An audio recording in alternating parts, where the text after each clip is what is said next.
The information provided in this video is for educational and entertainment purposes only and does not constitute professional financial, legal, or educational advice. The strategies and outcomes discussed are based on historical trends, case studies of successful applicants, and general industry knowledge. Scholarship criteria, availability, and funding amounts are subject to change and vary significantly based on individual circumstances, institutional policies, and geographic location. Viewers are strongly encouraged to conduct their own due diligence, consult with official financial aid offices, and seek guidance from certified educational consultants or tax professionals before making significant financial or academic commitments.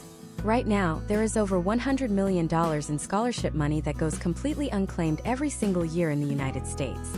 While the average American student is walking across the graduation stage with nearly $40,000 in student loan debt, there are students who are effectively getting paid to attend the same institutions. The difference between these two groups is not intelligence, and it is not luck. It is a specific, repeatable system of preparation that 99% of students start far too late. If you wait until your senior year to start thinking about how to pay for college, you have already lost the game to the students who understood the hidden mechanics of the merit-based aid system years in advance. We are entering an era where the total cost of a four-year degree is projected to cross the $250,000 mark at many private institutions. Yet the scholarship market is more accessible than ever for those who know how to position themselves as high-value assets.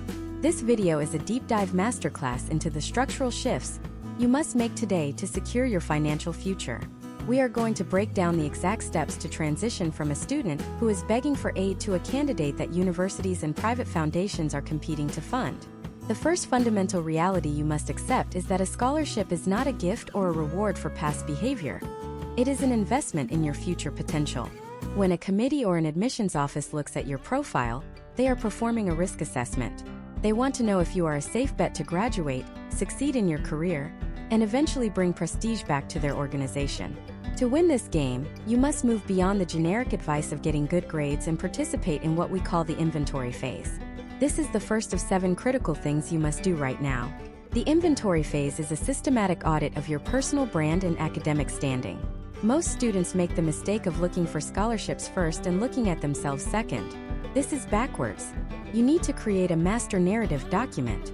This is a comprehensive, multi-page file where you catalog every single attribute, achievement, and hardship you have encountered since the 9th grade. Historical trends in scholarship selection show that committees are moving away from the well-rounded student and toward the pointed student. In the past, being a member of 5 different clubs was enough. Today, data suggests that having a deep vertical spike in one specific area is significantly more likely to trigger a high-value merit award. For example, a student who is simply a member of the debate team is less attractive than a student who founded a local debate workshop for underprivileged middle schoolers. One shows participation, the other shows leadership and scalability. As part of this inventory, you must perform a digital audit. In a world where every committee member has a smartphone, your digital footprint is your first impression. There are documented case studies where students lost high-value private scholarships because of social media posts that did not align with the foundation's values. This is not just about deleting controversial content. You should be actively practicing search engine optimization for your own name. When a scholarship donor Googles you, they should see a LinkedIn profile, a professional portfolio, or news articles highlighting your community involvement. You are building a professional persona before you even enter the professional world. The second thing every U.S. student must do right now is understand the common data set. Every major university in the United States publishes a document called the Common Data Set, which outlines exactly what they prioritize in their applicants. Some schools value standardized test scores above all else, while others prioritize geographical diversity or specific extracurricular talents. If you are aiming for institutional scholarships, which are often the largest sources of funding, you need to align your preparation with the specific priorities of your target schools. If a school's data shows they are lacking in out-of-state students from your specific region, your geographical location becomes a primary selling point in your scholarship essays. This is a data-driven approach to funding. Furthermore, you must shift your timeline. The third critical step is moving your preparation from a senior year sprint to a multi-year marathon. Historical data from the National Association of Student Financial Aid Administrators suggests that students who engage in early academic planning, such as selecting a rigorous course load of advanced placement or international baccalaureate classes early in high school, have a statistically higher chance of qualifying for automatic merit-based tiers. These tiers are often predetermined amounts of money triggered by a specific combination of GPA and test scores. If you wait until your senior year to improve your GPA, you have missed 3 years of compounding interest on your academic record. You must treat your GPA as a financial asset. Every 10th of a point on your GPA could potentially represent thousands of dollars in institutional aid. Another essential action is the creation of a scholarship CRM, or customer relationship management system. Successful candidates do not just keep a list of bookmarks in their browser. They build a spreadsheet that tracks every potential opportunity, the specific values of the awarding organization, the deadline, the required essay prompts, and the contact information for the scholarship coordinator. This allows you to look for patterns. Many private scholarships share similar essay prompts. By categorizing these, you can create 3 or 4 master essays that can be adapted and refined for dozens of applications, rather than starting from scratch every time. This is about efficiency and volume. The 5th thing you must do right now is develop a relationship with your high school guidance counselor and local community leaders. In many cases, local scholarships, those offered by your town's Rotary Club, the local Elks Lodge, or small businesses, go unclaimed because no one applied. These local awards are the low-hanging fruit of the scholarship world. Because the applicant pool is restricted to your specific town or county, your statistical probability of winning is significantly higher than when you apply for national scholarships like the Coca-Cola Scholars Program or the Gates Scholarship. However, the gatekeepers of these local awards are often your counselors.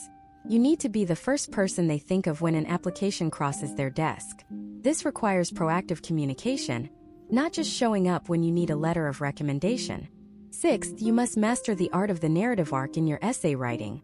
Scholarship committees read thousands of essays that sound exactly the same. They hear about the time a student won a sports game or the time they got an A on a hard test.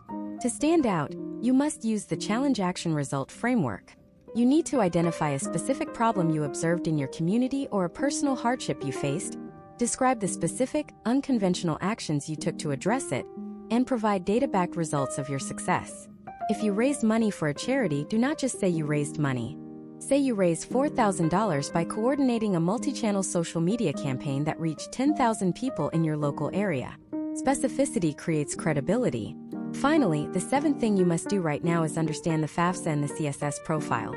Even if you believe your family earns too much money to qualify for need-based aid, many merit-based scholarships require these forms to be on file. In many states, aid is distributed on a first-come, first-served basis. Historically, students who submit these forms within the first 48 hours of the window opening have access to a larger pool of state-level grants compared to those who wait. This is a mechanical requirement that has nothing to do with your talent and everything to do with your organization. This masterclass is designed to move you from the mindset of a passive applicant to an active strategist. The cost of education is a barrier for many, but for the student who treats scholarship preparation as a part-time job, it becomes an opportunity to build a personal brand and a professional network before even stepping foot on a college campus. By performing a personal inventory, analyzing institutional data, and shifting your timeline, you are positioning yourself to avoid the debt trap that has hindered previous generations. We are just getting started with this deep dive, and the strategies we will cover next will further refine your ability to navigate the complex landscape of higher education funding. To understand how to dominate the scholarship landscape in 2026, we have to look at the profile of a student named Marcus, a high school junior from Columbus, Ohio. Marcus is a solid student with a 3.8 GPA and a decent SAT score, but on paper, he looks like every other applicant in the stack. If Marcus follows the traditional path, he will spend his senior year applying for 20 different scholarships using 20 slightly different essays, and historical trends suggest he might walk away with a few $100s or nothing at all. However, Marcus decides to implement the master narrative document strategy. This is not just a resume. It is a granular, exhaustive database of his entire life from the moment he entered high school. The first layer of this document is the academic audit. Marcus does not just list his GPA. He breaks down every course he took and identifies the specific skills he gained. In his AP Computer Science class, instead of just noting the grade, he documents a specific project where he coded a budget tracking app for his local church. This level of detail is crucial because when he eventually encounters a scholarship prompt asking about community service or technical skill, he does not have to brainstorm. He simply copies and pastes a pre-vetted, high-detail scenario from his master narrative. This reduces the friction of the application process, allowing him to apply to 10 times more opportunities with higher quality content than his peers.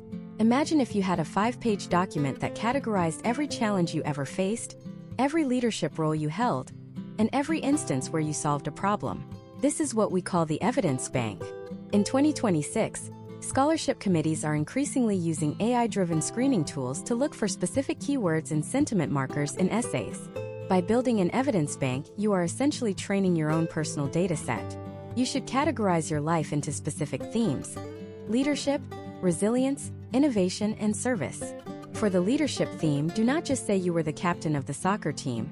Document the specific time the team was losing morale during a rainy Tuesday practice, and the specific speech or drill you implemented to pivot the energy. For the resilience theme, look at a moment where you failed. Perhaps you tried to start a school garden and the plants died because of a late frost. A student who documents the failure, the soil analysis they performed afterward, and the successful replanting strategy the following year is demonstrating a scientific approach to problem solving. This is what donors want to see. They are not looking for perfection. They are looking for a high-potential individual who treats obstacles as data points for improvement. The second critical component of your inventory is the quantifiable impact audit. In the United States, scholarship organizations are often nonprofits that have to report their own impact to their board of directors. If they give you $5,000, they want to be able to say that their money supported a student who has already demonstrated the ability to generate a return on investment for their community. You must speak their language. Let us look at a case study of a student who applied for a local environmental scholarship. Her initial draft said she liked picking up trash at the park. After performing a quantifiable impact audit, she changed her narrative to state that she organized a volunteer cohort of 15 students who removed 300 pounds of non-biodegradable waste over a 6-month period, resulting in a documented 20% increase in local waterfowl sightings. The second version uses data to prove efficacy. To do this yourself, you need to start tracking your hours and outcomes right now. If you tutor, do not just say you tutor. Track the grade improvements of your students. If you work a part-time job at a grocery store, do not just say you are a cashier. Document how many customers you serve per hour, and any instances where you improved the efficiency of the checkout process. In the eyes of a scholarship committee, a student who understands their own data is a student who is ready for the rigors of a university education. As we move deeper into the inventory, we must address the digital footprint audit. In 2026, your online presence is your shadow resume. Historical trends show that admissions officers and scholarship donors are increasingly likely to perform a cursory search of a candidate's name. If the first thing that pops up is a series of unrelated gaming clips or dormant social media profiles, you are missing an opportunity to reinforce your master narrative. Step 1 of the digital audit is the search engine scrub. You must search for your name in an incognito window and see what a stranger sees. If there is content that does not align with your professional goals, it must be removed or privatized. But step 2 is the proactive build. You should be using platforms like LinkedIn or a personal portfolio website to host your evidence bank. For Marcus in Ohio, this meant creating a simple one-page website that featured photos of his coding projects and a blog post about his volunteer work. When he applied for the National Merit Scholarship, he included a QR code on his supplemental materials that linked directly to this portfolio. This created a multi-sensory experience for the reviewer. They were no longer just reading about Marcus, they were seeing his work in real time. This level of professional positioning is rare among high school students, which is exactly why it works. It signals that you are already operating at a collegiate or professional level. Furthermore, we must discuss the intellectual vitality audit. This is a concept often used by Ivy League institutions, but it is becoming a standard for high-value private scholarships across the board. Intellectual vitality is the measure of how much you learn outside of the classroom. In 2026, with the abundance of free online courses from platforms like MIT OpenCourseWare or Coursera, there is no excuse for a student not to have explored their interests deeply. If you say you want to study engineering, but your transcript only shows the standard high school math sequence, your narrative is weak. However, if your master narrative shows that you completed a non-credit course in structural mechanics and joined an online forum for amateur aerospace enthusiasts, you have demonstrated a self-starting nature. This is a potential outcome that scholarship committees look for, because it suggests you will take full advantage of the resources their funding provides. Another layer of this deep dive is the financial literacy audit. Many students ignore the financial side of scholarships until the last minute, but you must understand how different awards interact with each other. This involves researching the displacement policies of your target universities. Some schools will take a private scholarship you won and use it to reduce the institutional grant money they were going to give you, effectively leaving you with the same out-of-pocket cost. This is a common trap. To avoid this, you need to identify schools with favorable scholarship stacking policies. You should be calling financial aid offices today and asking, if I bring in an outside scholarship, how does that affect my institutional aid package? Knowing this data allows you to target your efforts toward schools where your outside wins actually lower your bill. As you compile this massive inventory, you will start to notice gaps in your profile. This is the most valuable part of the process. If you realize you have plenty of academic achievements but zero leadership roles, you have time to fix that before the application season begins. If you realize your community service is broad but shallow, you can spend the next few months focusing on one specific project to create that pointed spike we discussed earlier. The master narrative document is a living organism. It should be updated every Sunday night. By the time you reach the peak of application season, you will not be a stressed student staring at a blank screen. You will be a professional editor, selecting the best pieces of a pre-built narrative to fit the specific needs of each donor. You are no longer guessing what they want to hear. You are presenting a data-backed case for why you are the most logical investment they can make this year. But having the data is only half the battle. You can have the best GPA and the most impressive portfolio in the country, but if you do not understand the hidden timeline of the U.S. scholarship cycle, you will still find yourself fighting for the scraps left behind by those who moved earlier. In the next part of this masterclass, we are going to pull back the curtain on the institutional aid matrix. We will explore how universities actually decide who gets the big-ticket presidential scholarships and why the most famous schools might actually be the worst financial choice for a high-achieving student. We are going to look at the specific dates in the 2026 to 2027 calendar that will determine whether you graduate debt-free or carry a balance for the next 2 decades.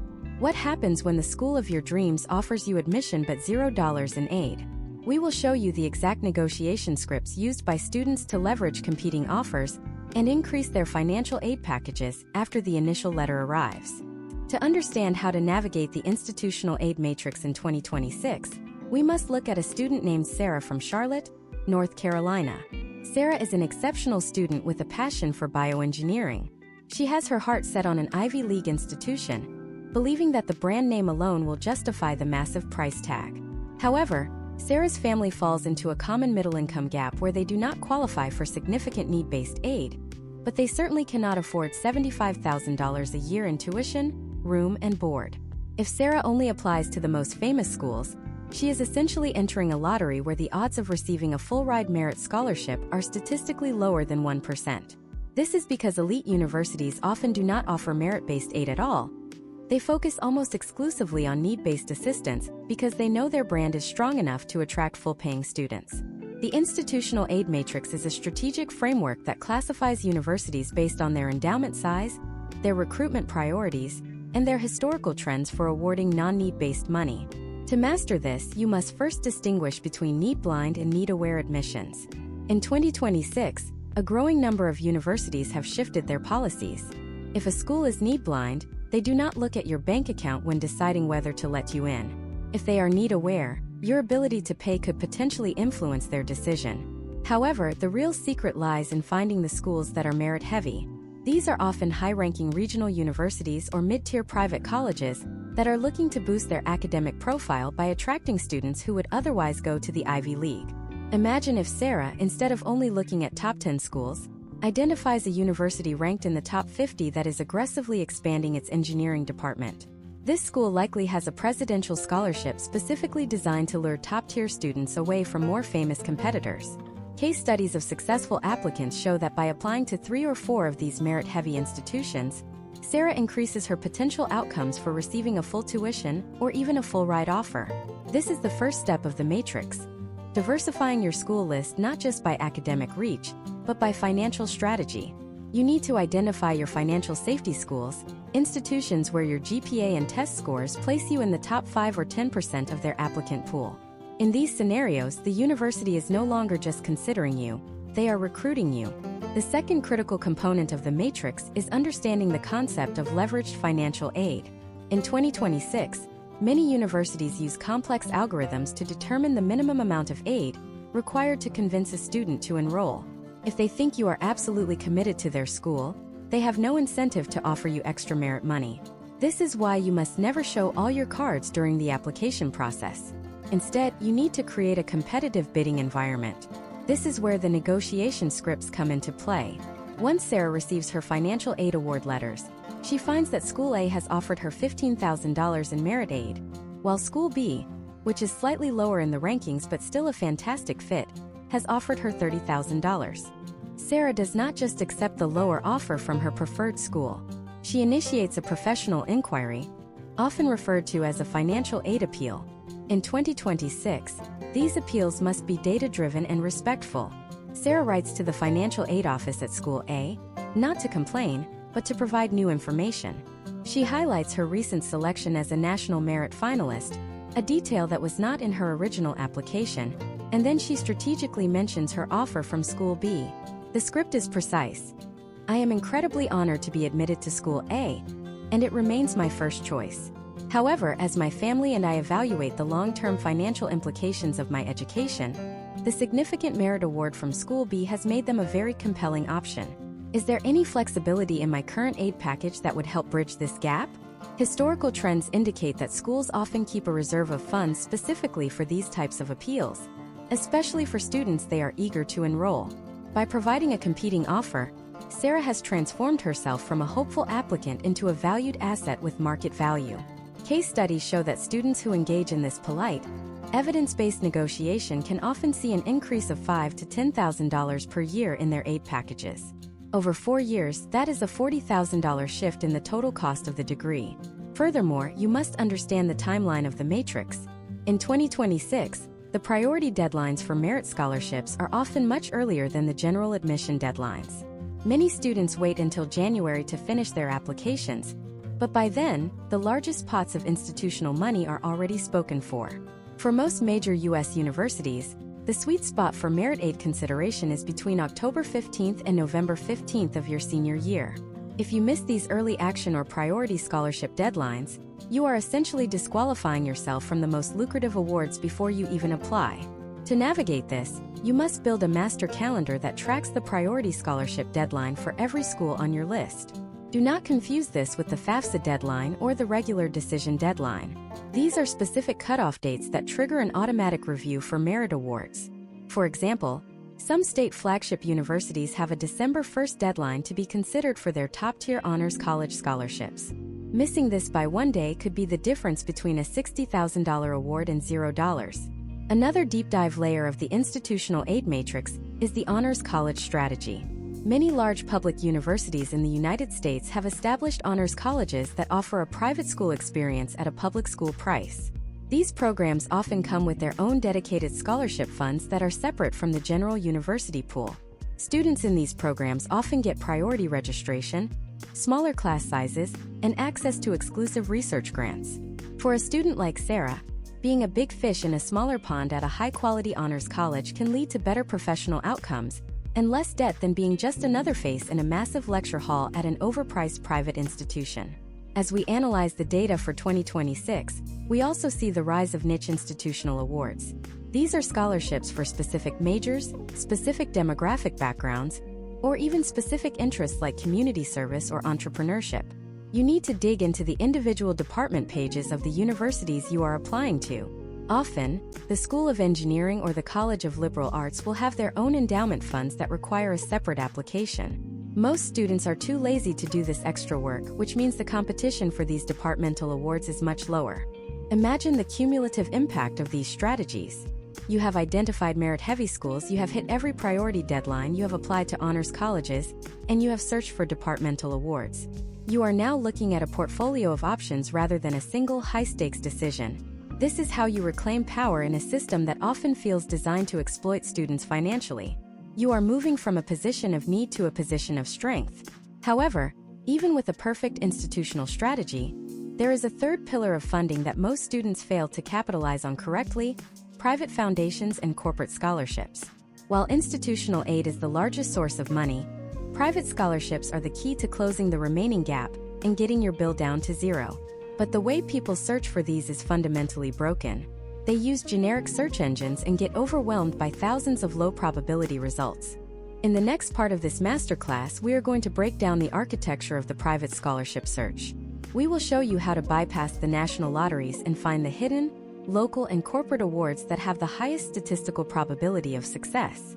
We will reveal the three-step vetting process to determine if a scholarship is worth your time, and we will share the secret of the scholarship stacking strategy that allows you to combine multiple small awards into a massive financial win. What if you could find 5 scholarships that only 10 people applied for? We will show you exactly where those are hiding in the 2026 digital landscape. The architecture of the private scholarship search in 2026 is no longer about finding the most popular website. It is about understanding the geography of influence. To see how this works in practice, consider the case study of a student named David from El Paso, Texas. David is a first-generation college student with an interest in mechanical engineering.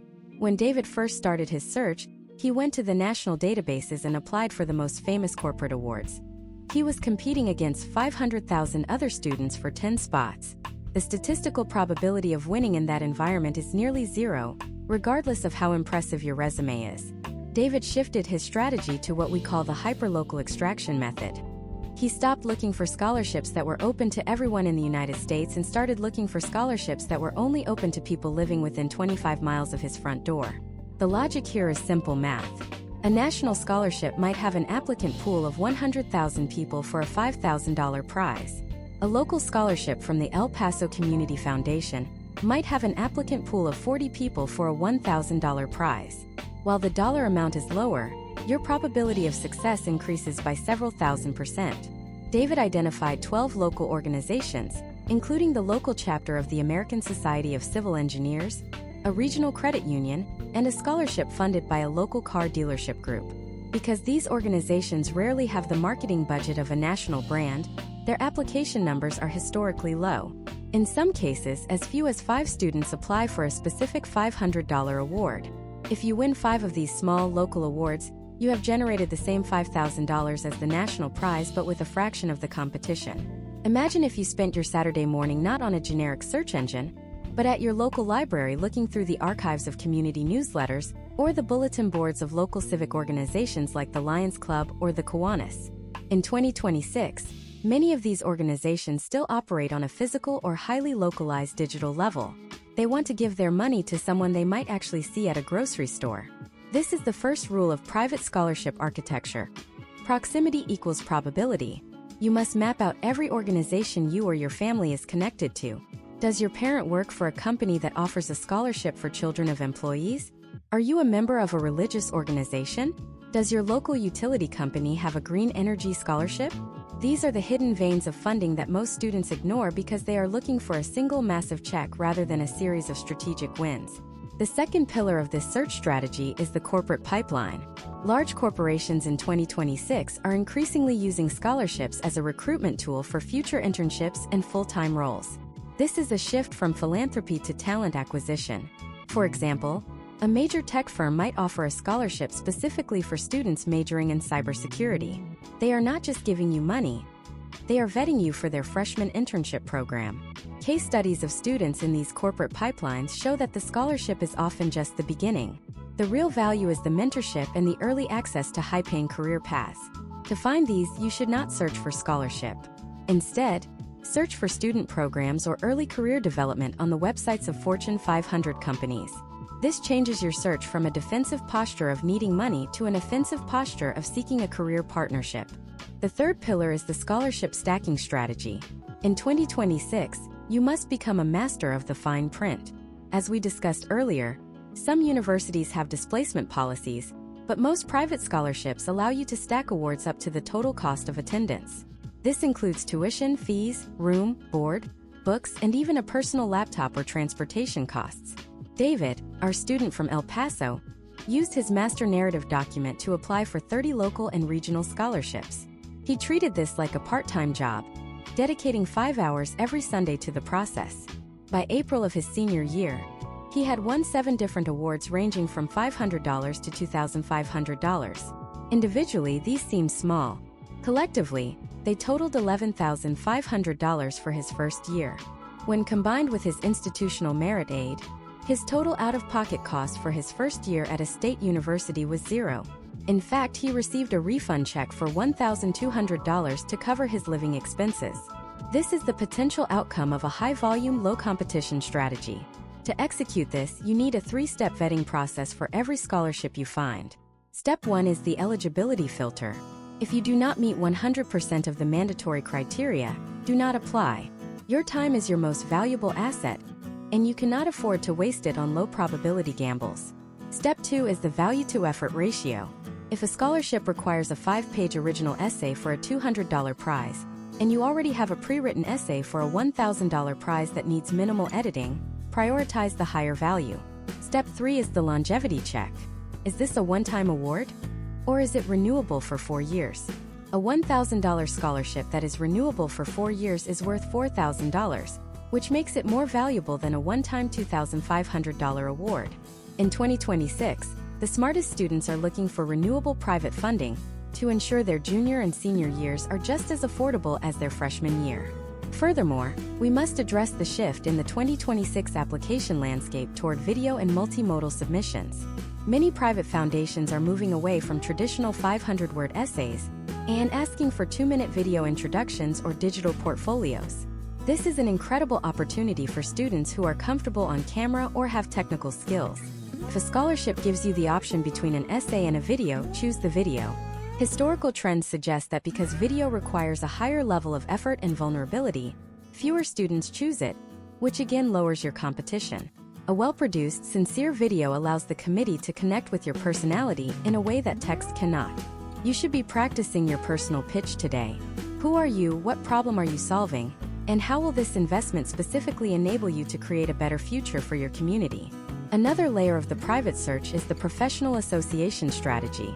Every major industry in the United States, from nursing to architecture to accounting, has a professional association. These organizations are deeply invested in the next generation of their profession. In 2026, many of these associations have student memberships that are either free or very low cost. By joining as a high school senior or college freshman, you gain access to their internal scholarship portals. These awards are often highly specific. For instance, a student might find a scholarship specifically for female students in civil engineering who are interested in sustainable urban planning. The more specific the criteria, the smaller the applicant pool, and the higher your chances. As you build this private scholarship machine, you will find that the hardest part is not writing the essays, it is the sheer organizational load. This is where your scholarship CRM from Part 2 becomes your most powerful tool. You should be tracking the date you submitted, the date winners are announced, and the contact information for the scholarship administrator.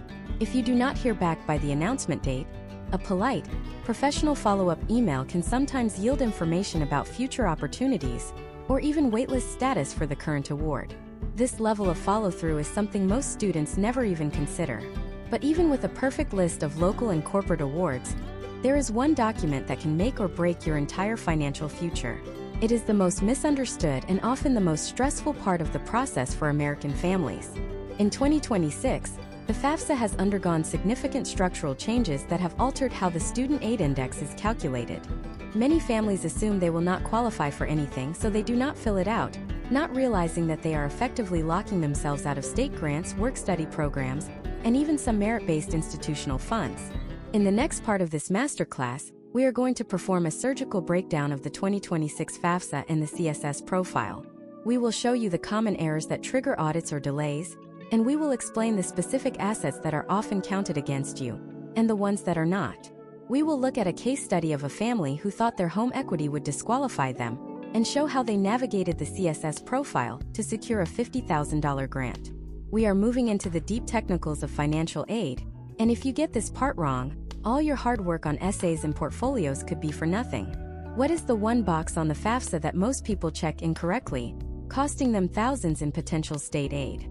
We are going to reveal exactly how to handle that in the next segment. To navigate the technical deep end of financial aid in 2026, we have to look at the profile of a student named Chloe from Seattle, Washington. Chloe's family owns a small local bakery with 80 employees and a modest storefront.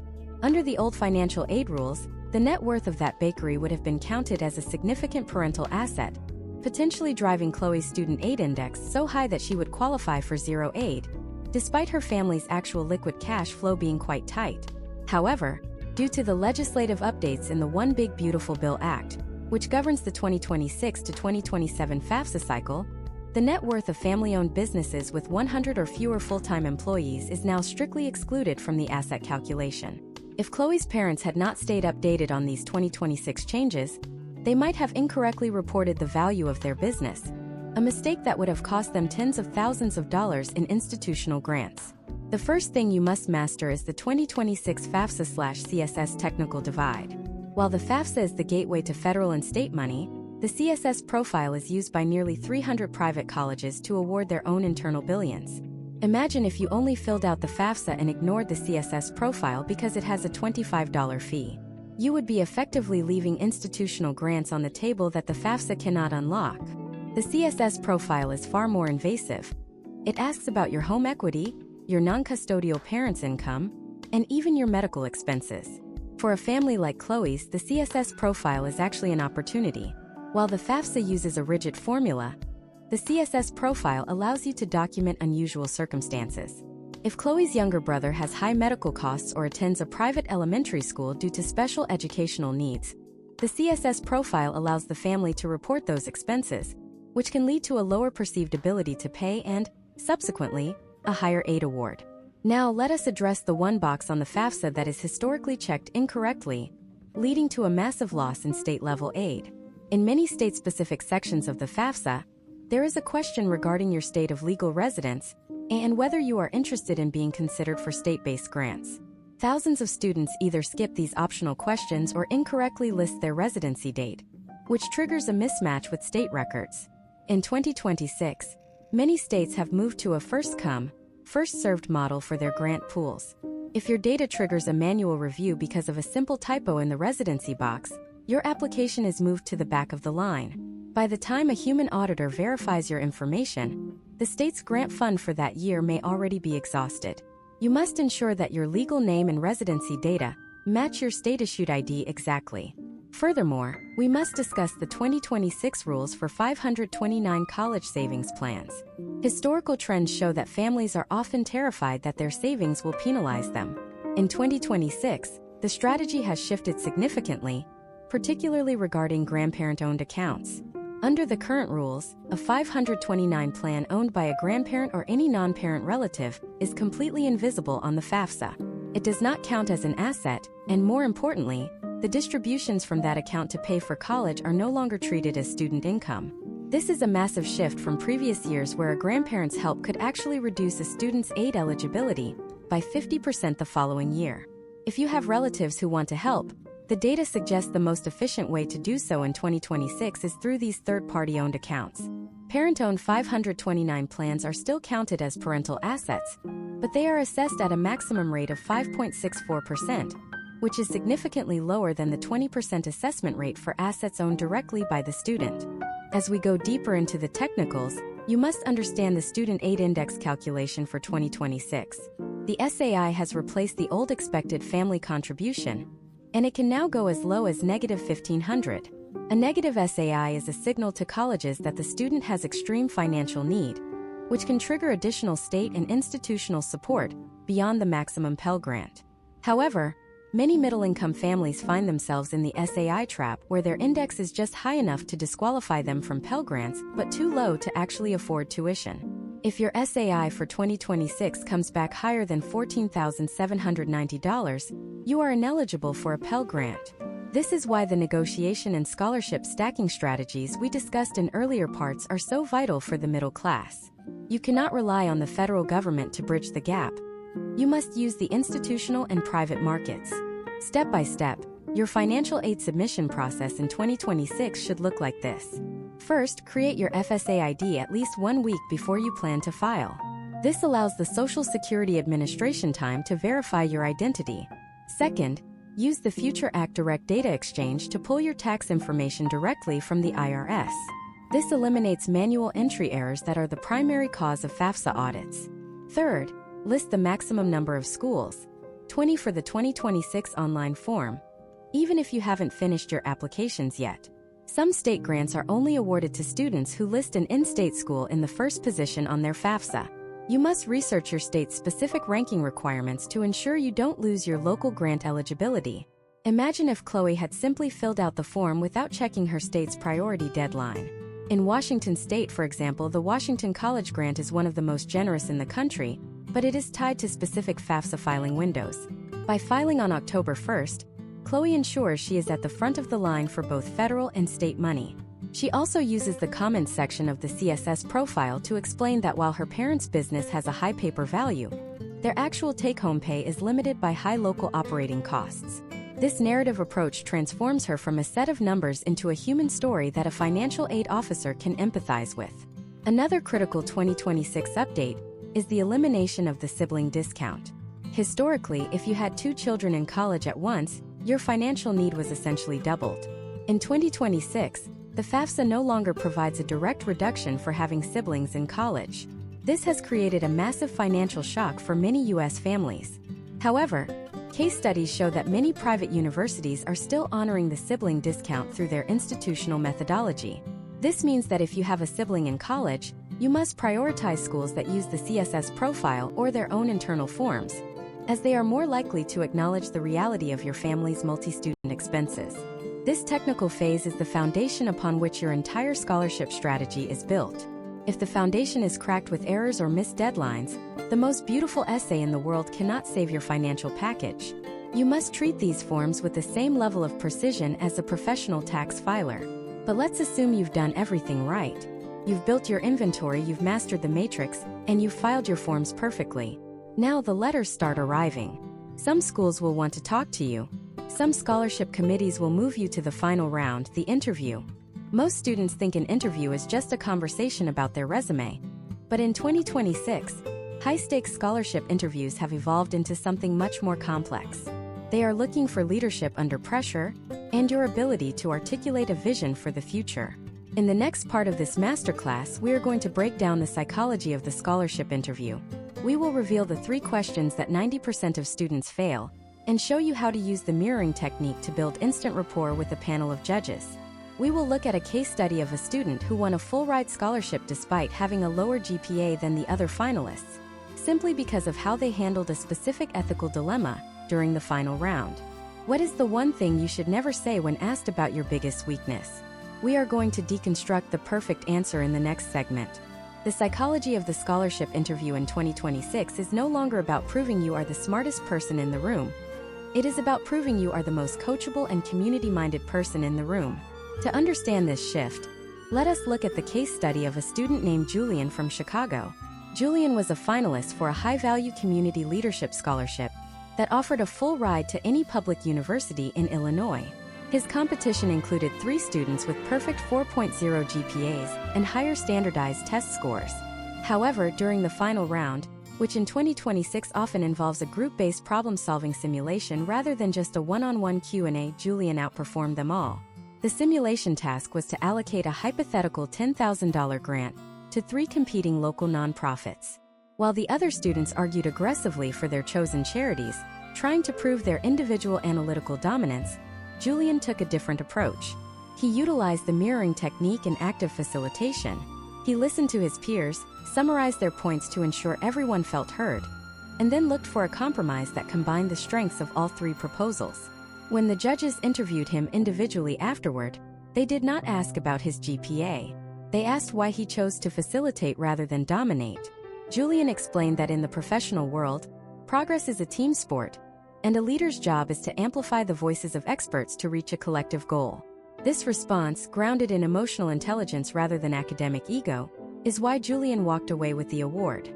Imagine if you are sitting across from a panel of 3 judges for a $25,000 private foundation award. They ask you the dreaded question: what is your biggest weakness? Most students deliver a canned perfectionist answer like "I work too hard" or "I am a bit of a perfectionist." In 2026, these answers are viewed as red flags by committees because they demonstrate a lack of self-awareness and a tendency to hide flaws. Historical trends in behavioral interviewing show that donors are looking for growth mindset. The one thing you should never say is a fake weakness that is actually a disguised strength. Instead, the perfect answer follows a 3-part structure: honest identification, active mitigation, and resulting growth. Julian's answer was that he used to struggle with public speaking and would often let others take the lead in group presentations, even when he had the best data. He then explained his active mitigation. He joined a local Toastmasters Junior Club and volunteered to lead 3 school assemblies. The resulting growth was that he now feels comfortable articulating complex ideas to large groups, although he still makes it a point to prepare more than the average speaker to maintain that confidence. This answer shows the committee that Julian is a person who identifies a deficit and builds a system to overcome it. This is exactly the type of person foundations want to invest in because it suggests that when the rigors of college become difficult, the student will seek resources rather than giving up. The second critical component of the 2026 scholarship interview is the personal mission statement. In a world where AI can write a decent essay, the interview is the only place where the committee can verify your authentic voice. You must be able to articulate your why in under 60 seconds. If you say you want to be a doctor because you want to help people, you have already lost. That is a generic motivation. You need a pointed why. Consider a student named Maya from Phoenix who was interviewing for a prestigious STEM scholarship. Her mission statement was not just about science, it was about accessibility. She said, "My mission is to use computational biology to lower the cost of diagnostic testing in rural Arizona, because I saw my grandmother have to drive 4 hours just to get a basic blood panel." This statement is powerful because it connects her academic interest to a specific, measurable problem and a personal emotional driver. Historical trends show that committees are far more likely to fund a student who has a specific problem they are trying to solve, as opposed to a student who just wants a high-paying career. The third pillar is the reverse interview.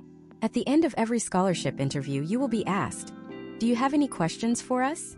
90% of students say no, or they ask a logistical question about when the winners will be announced. This is a massive missed opportunity. In 2026, you should treat the scholarship committee as your potential board of advisors. You should ask questions that show you have researched their organization's values. For example, you might ask, "I noticed your foundation recently expanded its focus to include sustainable urban development. How do you see your scholarship recipients contributing to that specific goal over the next 4 years?" Or you could ask, "Looking at the previous winners of this award, what is one common trait you have seen in those who have successfully transitioned into their professional careers?" These questions flip the script. They show that you are not just looking for a check. You are looking for a partnership and that you take their mission as seriously as they do. Furthermore, we must address the 2026 shift toward virtual interview etiquette. Many first-round interviews are now conducted via video platforms. The technical details here matter as much as your words. You must treat your frame as a professional set. This means eye-level camera placement, neutral lighting that hits your face from the front rather than the back, and a clutter-free background. Data suggests that subconscious bias often affects interviewers when they see a disorganized or poorly lit environment. Beyond the visuals, you must master the digital handshake, the act of looking directly into the camera lens while speaking, rather than looking at the person's image on the screen. This creates the illusion of eye contact for the person on the other end, which is essential for building rapport and trust in a digital space. Step by step, your interview preparation should involve at least 3 mock sessions. Session 1 should be with a peer to get comfortable with the flow of your narrative. Session 2 should be with a teacher or mentor who can provide critical feedback on your content. Session 3 should be recorded, allowing you to watch yourself back and identify any verbal tics or distracting gestures. Case studies of top-tier scholarship winners often reveal that they practiced their key stories until they could deliver them with the naturalness of a casual conversation, yet with the precision of a professional presentation. As you master the psychology of the interview, you are completing the final bridge between being a high-potential applicant and becoming a funded scholar. You have the inventory, you have the data, you have the forms, and now you have the presence. But there is a silent killer of scholarship success that often strikes after the money has been awarded. Many students win the scholarship only to lose it during their sophomore or junior year because they did not understand the maintenance requirements. In 2026, many scholarships have hidden clauses regarding GPA minimums, major changes, and even community service hours. What happens if you decide to switch from engineering to art? What happens if your GPA slips during a difficult semester? In the next part of this masterclass, we are going to explore the scholarship retention protocol. We will show you how to protect your funding for all 4 years, the exact way to handle a grade appeal if your scholarship is at risk, and the strategy for finding mid-college scholarships that are only available once you are already on campus. Most people stop searching for money once they get their freshman year covered. We are going to show you why that is a $1,000 mistake and where the upperclassmen funding is hidden. The scholarship retention protocol is the most overlooked phase of the financial aid journey. Yet in 2026, it is arguably the most critical for long-term financial stability. To understand why, let us examine the case study of a student named Marcus from Atlanta. Marcus entered his freshman year with a significant merit scholarship that covered 70% of his tuition. He was an excellent student in high school, but the transition to a rigorous university engineering program was more difficult than anticipated. By the end of his first semester, a combination of burnout and a particularly challenging calculus course left him with a 2.8 GPA. His scholarship, like many institutional awards in the United States, required a cumulative 3.0 GPA to remain active. Marcus assumed he would simply lose the money and have to take out loans for the rest of his degree. He didn't realize that nearly every university has a scholarship appeal and probation process. In 2026, historical trends show that institutions would rather keep a student enrolled than see them drop out due to financial loss. Marcus initiated what is known as a formal letter of extenuating circumstances. He didn't just say his classes were hard. He documented his proactive steps. He showed logs of his visits to the University Tutoring Center. He provided a note from the Student Health Center regarding a bout of seasonal illness that affected his finals, and he outlined a specific academic recovery plan for the spring semester. Because Marcus addressed the issue head-on before the bursar's office sent a bill, the scholarship committee granted him a probationary semester. He kept his funding, worked his way back to a 3.1 GPA, and saved himself over $60,000 in potential debt over the following 3 years. This is the first rule of retention. Awareness is your primary defense. You must know your renewal criteria, GPA minimums, credit hour requirements, and major specific restrictions, as intimately as you know your class schedule. Imagine if you treat your scholarship like a contract. Every contract has clauses for termination, but it also has clauses for negotiation. In 2026, many students are finding that their original scholarship amounts do not keep pace with annual tuition inflation. If your school raises tuition by 4% every year, but your scholarship stays at a fixed dollar amount, you are effectively losing money every single year you stay in school. The retention protocol involves a sophomore year check-in with the financial aid office. Successful case studies involve students who, after maintaining a high GPA and taking on leadership roles in campus organizations, return to the aid office to request a merit increase. You are essentially renegotiating your value based on your proven track record as a college student, which is a much lower risk for the university than a high school applicant. The second pillar of the retention protocol is the mid-college scholarship search. Most students stop looking for outside money the moment they unpack their dorm room. This is a massive strategic error because the pool of applicants for scholarships changes drastically once you are a sophomore or junior.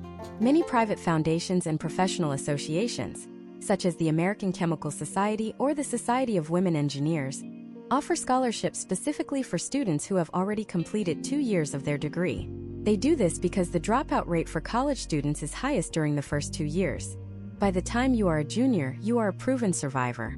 The competition for a junior-level scholarship is often 50% lower than it was for freshman-level awards. Consider a student named Elena, a nursing student in Michigan. In 2026, during her sophomore year, she stopped looking at general scholarships and started looking at clinical-specific awards. She found a local hospital foundation that offered a $10,000 scholarship for nursing students who committed to working at their facility for 2 years after graduation. Not only did she secure her final 2 years of funding, but she also secured her first professional job. This is the power of the mid-college search. You should be searching for departmental scholarships, which are often funded by alumni of your specific major. These are rarely advertised on the main university financial aid page. They are usually hidden on the department's own website or shared via internal listservs. If you aren't reading every email from your department head, you are likely missing out on thousands of dollars that your peers are too busy to apply for. Furthermore, we must address the change of major trap. In 2026, data suggests that over 50% of U.S. students will change their major at least once. If your scholarship is tied to the College of Arts and Sciences and you decide to transfer to the School of Business, your funding might not follow you. Before you sign those transfer papers, you must perform a financial impact audit. You need to contact the scholarship coordinator and ask if your award is university-wide or college-specific. In some case studies, Students have successfully petitioned to have their scholarships transferred by demonstrating how their new major still aligns with the donor's original mission. For example, a student moving from environmental science to public policy can argue that they are shifting from studying the problem to implementing the solutions, both of which align with an environmental foundation's goals. The third pillar is the community service and reporting requirement. Many high-value private scholarships in 2026 require a yearly report or a certain number of volunteer hours. This is where the master narrative document you built in high school becomes your best friend again. You must continue to log your achievements, your leadership roles, and your community impact. Many students lose their funding simply because they forget to submit their annual progress report by the deadline. You should treat the donor of your scholarship like a high-stakes investor. Every year, send them a professional update, even if it isn't required. Tell them about the research you're doing, the clubs you've joined, and how their investment is changing your life. Historical trends indicate that donors who feel a personal connection to their scholars are far more likely to renew funding, provide additional emergency grants, or even offer internship opportunities within their professional networks. Step by step, your retention strategy should look like this. First, on day one of every semester, highlight the GPA requirement for every one of your financial awards. Second, set a recurring calendar alert for 30 days before your scholarship renewal deadline to ensure your transcripts and reports are ready. Third, visit your department's administrative office once a semester and ask specifically about new endowment funds or emergency grants that have become available.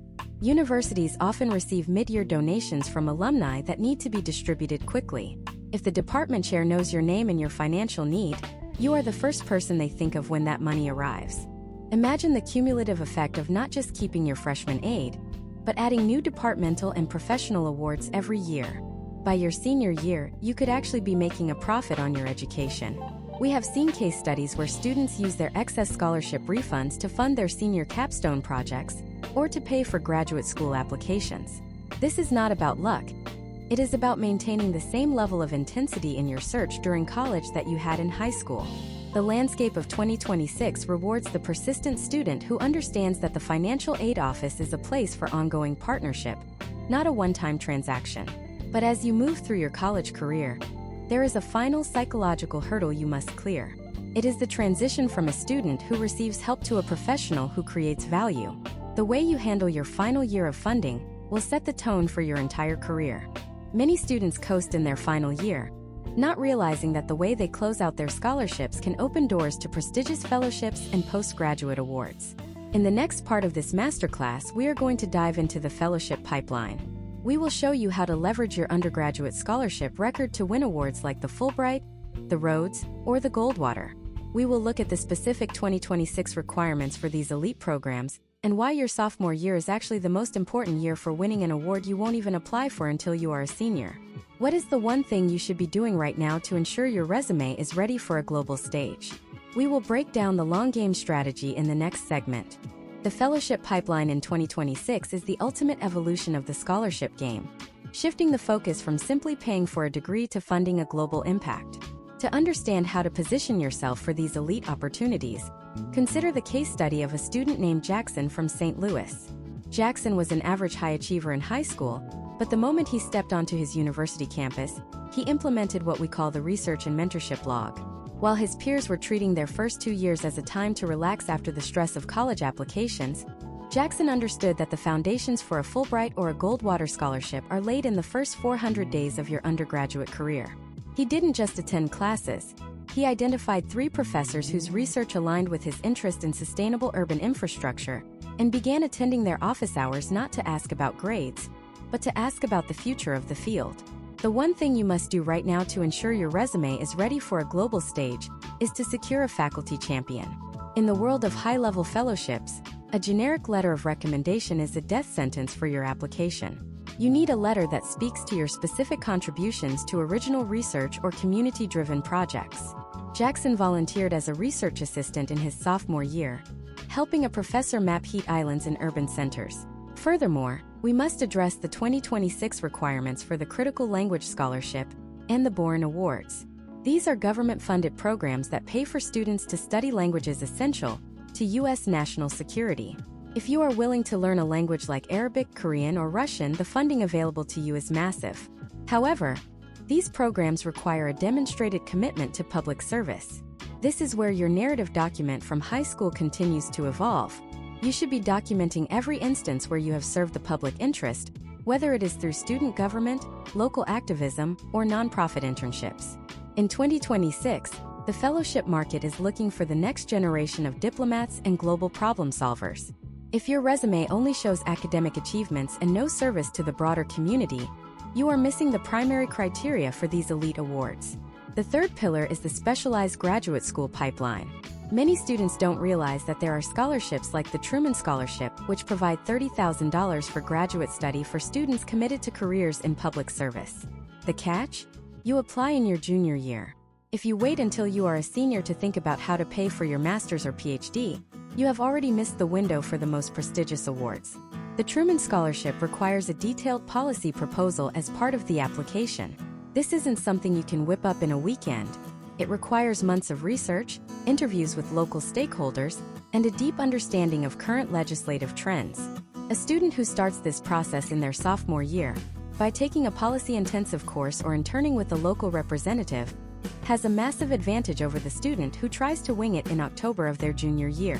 Step by step, your fellowship preparation should look like this. First, identify the fellowship advisor at your university. Most large institutions have a dedicated office whose only job is to help students win these awards. They have the internal data on what past winners from your school looked like. Second, create a fellowship calendar that starts with your graduation date and works backward 3 years. Mark every major deadline for the Fulbright, Rhodes, Marshall, Goldwater, and Truman Awards. Third, identify the gaps in your global competency or research experience, and use your summers to fill them. A summer spent doing high-level research or intensive language study is worth more than 3 years of standard classroom learning in the eyes of a fellowship committee. Imagine the potential outcomes of this approach. Instead of finishing your undergraduate degree and worrying about how to pay for a master's, you are choosing between multiple fully funded offers that include stipends for living expenses and travel. You aren't just a graduate, you are a fellow. This title carries weight for the rest of your professional life, providing access to alumni networks that include world leaders, CEOs, and Nobel laureates. In 2026, the fellowship is the new gold standard for career acceleration. But as we look at the high-altitude world of fellowships, we cannot forget the ground-level reality that many students face. What happens when your financial situation changes overnight? What if a parent loses a job, or a family medical emergency changes your student aid index in the middle of a semester? The standard FAFSA and scholarship rules assume a static life, but life in 2026 is anything but static.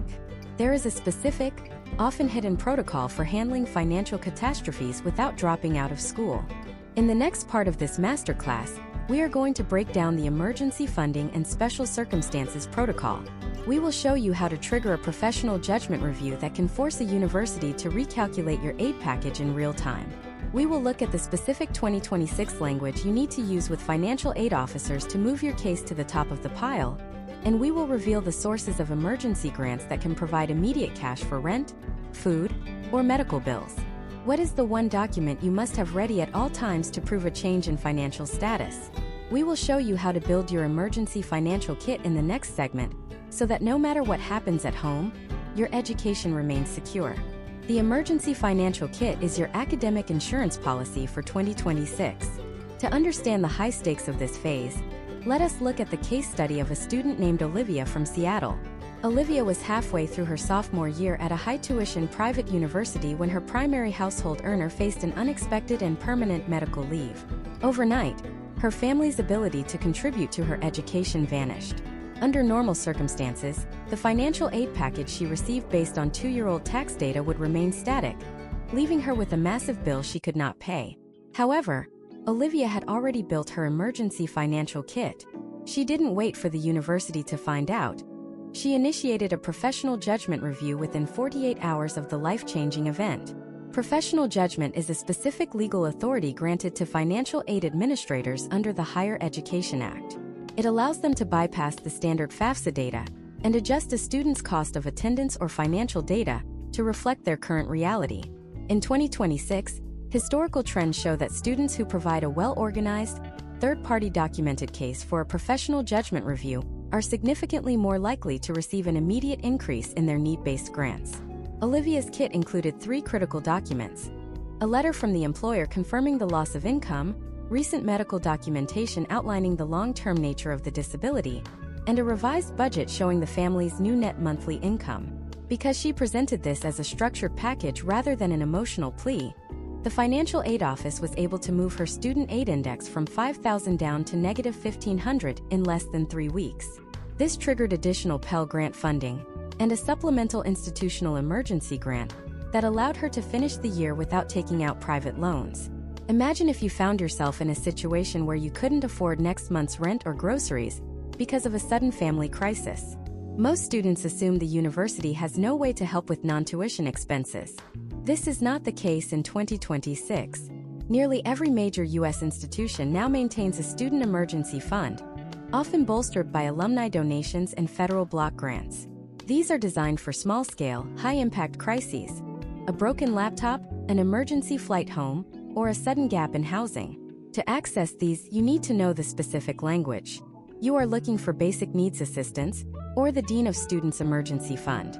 Case studies indicate that these funds are often distributed on a one-time basis and do not need to be paid back. However, they are not advertised. You must proactively ask for an emergency grant application.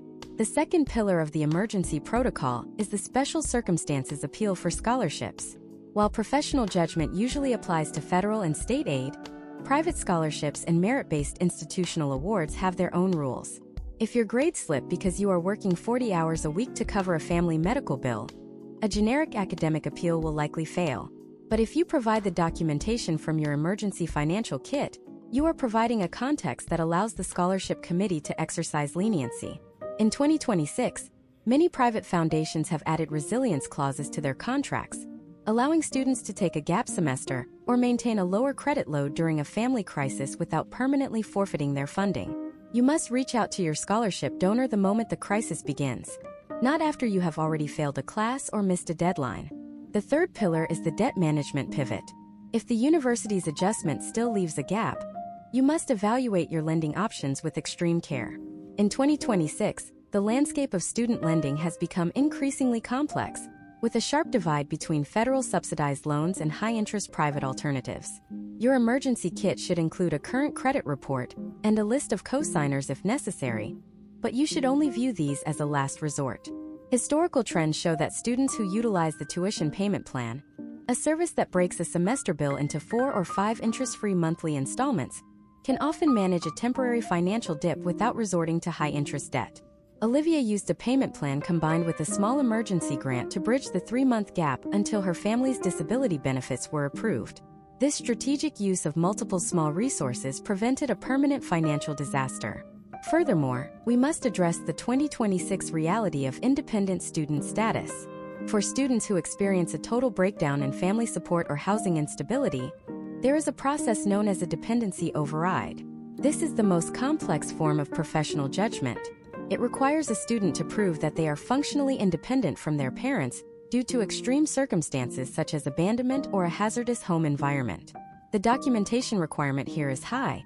You typically need letters from 2 or 3 professional third parties, such as a social worker, a member of the clergy, or a high school counselor. If successful, the student is evaluated based solely on their own income, which almost always leads to a full-ride need-based package. This is a path of last resort, but in 2026, the rules have become more streamlined to ensure that no student is forced to choose between their education and their personal safety. Step by step, building your emergency financial kit right now involves 3 actions. First, create a secure digital folder containing your family's most recent tax returns and W-2s. Even though the FAFSA pulls this data automatically, you need the physical copies for manual appeals.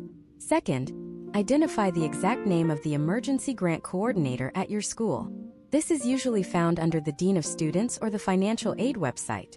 Third, draft a template for a letter of special circumstances.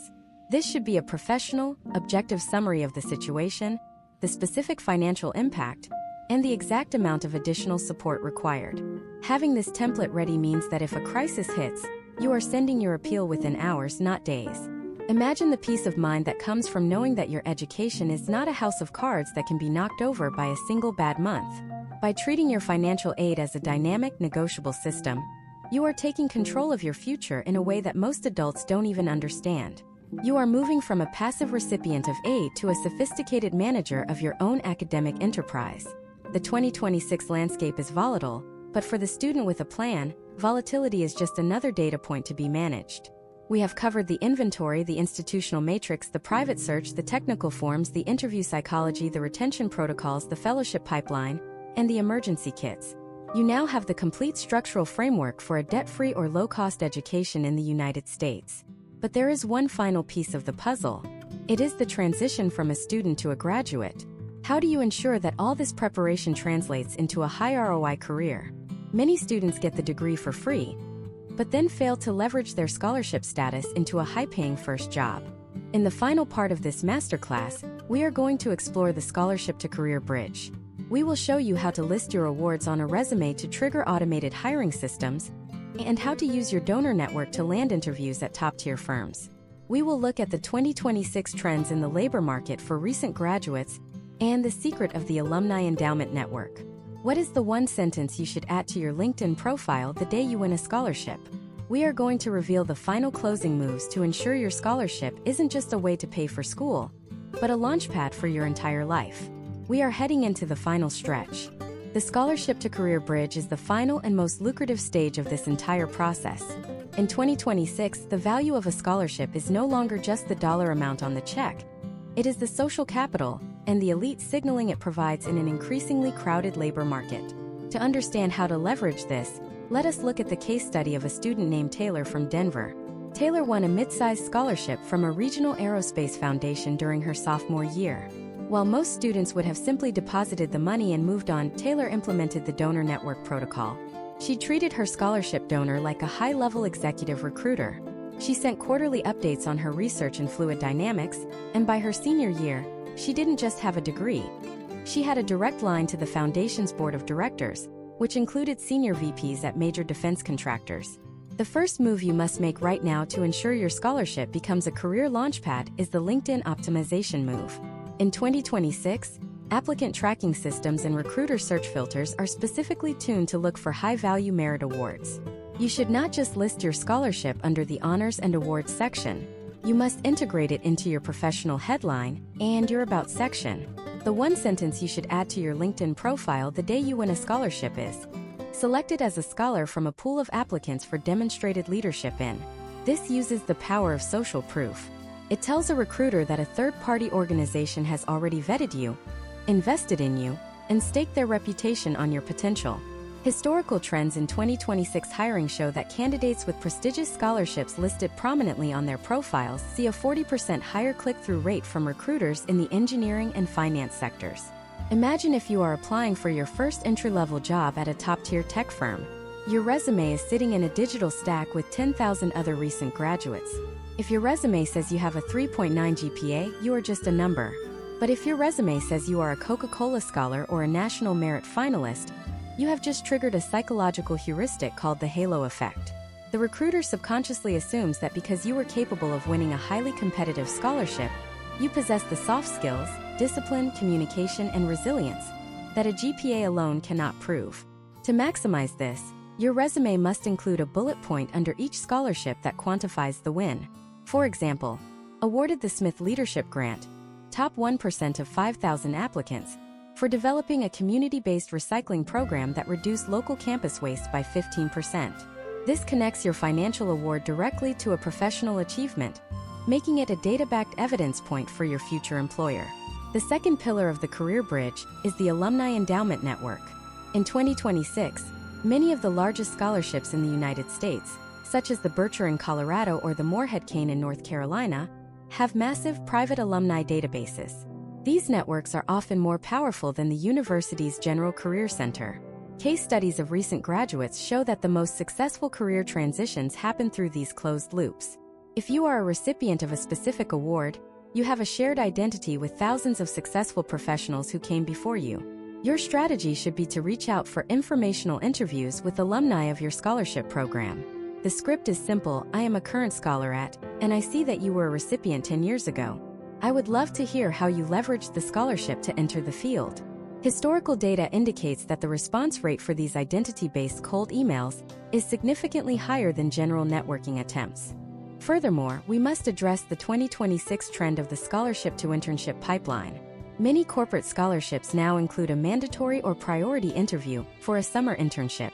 If you win a scholarship from a company like Boeing, Google, or Goldman Sachs, you are essentially entering a multi-year onboarding process.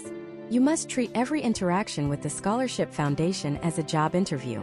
If they invite you to a gala or a networking brunch, you should be prepared with your elevator pitch and a copy of your updated CV. In 2026, these foundations are increasingly acting as talent scouts for their parent corporations. A student who wins a scholarship as a freshman and maintains a relationship with the company for 4 years is a much lower risk hire than a stranger applying during their senior year. The third pillar is the postgraduate fellowship leverage. As we discussed in Part 8, the work you do for your undergraduate scholarship can lead to a Fulbright or a Rhodes. But the career bridge goes further. Winning a prestigious postgraduate fellowship is often the equivalent of 5 years of work experience in the eyes of elite employers. If you spend a year as a Fulbright Fellow in Singapore studying urban planning, you aren't just a graduate with a degree. You are a global expert with international field experience. When you return to the U.S. job market, you are not competing for entry-level roles. You are competing for leadership tracks. You must learn to market your fellowship not as a year abroad, but as a high-level consulting project for the United States government. Step by step, your final transition strategy should look like this. First, 3 months before graduation, create a scholarship impact portfolio.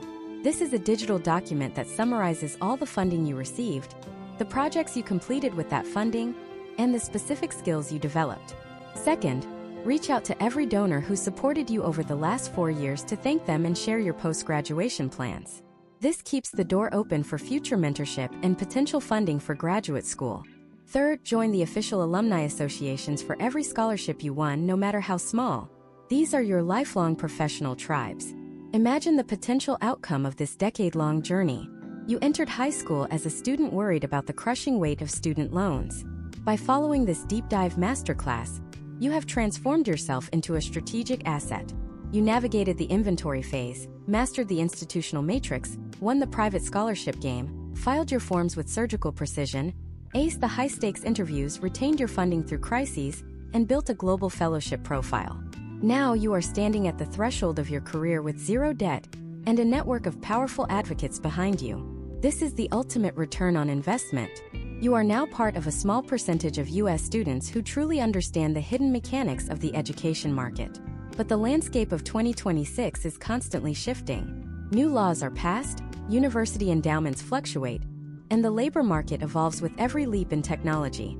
The strategies we have covered are your foundation, but the most successful scholars are those who never stop learning. You have the tools to build a life of financial freedom and professional impact. Now it is time to execute. As you prepare to take these steps, remember that the most important part of the scholarship journey isn't just the money you save. It's the person you become in the process of earning it. You have developed the discipline of a researcher, the mindset of a negotiator, and the vision of a leader. Those traits will serve you long after your final tuition bill is paid. This concludes our 10-part deep dive masterclass.